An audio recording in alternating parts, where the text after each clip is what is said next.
വിദ്യാർത്ഥികൾക്ക് പഠനത്തോടൊപ്പം കൃഷി അറിവുകളും പകർന്നു നൽകി പാലക്കാട് ചാലിശ്ശേരി കവുക്കോട് MMALP സ്കൂൾ. സ്കൂളിലെ 20 സെന്റ് സ്ഥലത്ത് ഓമക്കായ കൃഷിയിൽ വിളവെടുപ്പ് നടത്തി മാതൃകയാവുകയാണ് ഈ വിദ്യാലയം. ഓരോ വർഷവും വ്യത്യസ്ത ഇനം പച്ചക്കറികളും പൂക്കൃഷിയും ചെയ്തു വരുന്നുണ്ട്.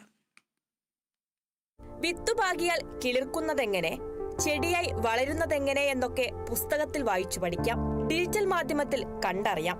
എന്നാൽ മണ്ണിൽ തൊട്ടറിയുമ്പോഴാണ് അതെല്ലാം മനസ്സിലാകുന്നതെന്ന് നേരിട്ട് പഠിക്കുക കൂടി ചെയ്യുകയാണ് കവുക്കോട് MMALP സ്കൂളിലെ വിദ്യാർത്ഥികൾ. കൃഷിരീതികൾ കുട്ടികൾക്ക് പകർന്നു നൽകുന്നതിൽ സ്കൂളിലെ അധ്യാപകരും മുൻപന്തിയിൽ തന്നെയുണ്ട്.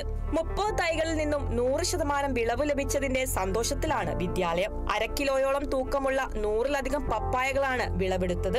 8 വർഷത്തോളം തുടർച്ചയായി വ്യത്യസ്ത ഇനം പച്ചക്കറികൾ സ്കൂളിൽ കൃഷി ചെയ്തു വരുന്നുണ്ട്. ചാലിശ്ശേരി കൃഷി ഓഫീസർ സുദർശൻ രാമകൃഷ്ണൻ വിളവെടുപ്പ് ഉദ്ഘാടനം ചെയ്തു.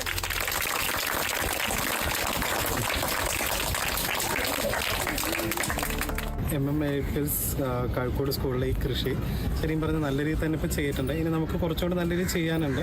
കുറേ സ്പേസുകളുണ്ട്. അപ്പോൾ നമുക്ക് ഒന്നിൽ തണ്ണിമത്തനോ അല്ലെങ്കിൽ പച്ചക്കറി ചെയ്യാൻ പറ്റുന്ന ഒരു സാഹചര്യമാണ്. നല്ല വെയിലും മറ്റു കാര്യങ്ങളൊക്കെ നോക്കുമ്പോൾ നല്ലൊരു സാഹചര്യമാണ് ഇവിടെ സ്കൂളിലുള്ളത്.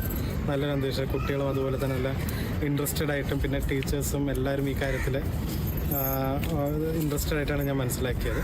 കൃഷിയുടെ ബാലപാഠങ്ങൾ രസകരമായി പകർന്നു നൽകിയാൽ പുതുതലമുറയെ കൃഷിയിലേക്ക് അടുപ്പിക്കാമെന്ന ലക്ഷ്യം കൂടി മുന്നോട്ട് വയ്ക്കുക കൂടിയാണ് ഈ വിദ്യാലയം. Kerala vision news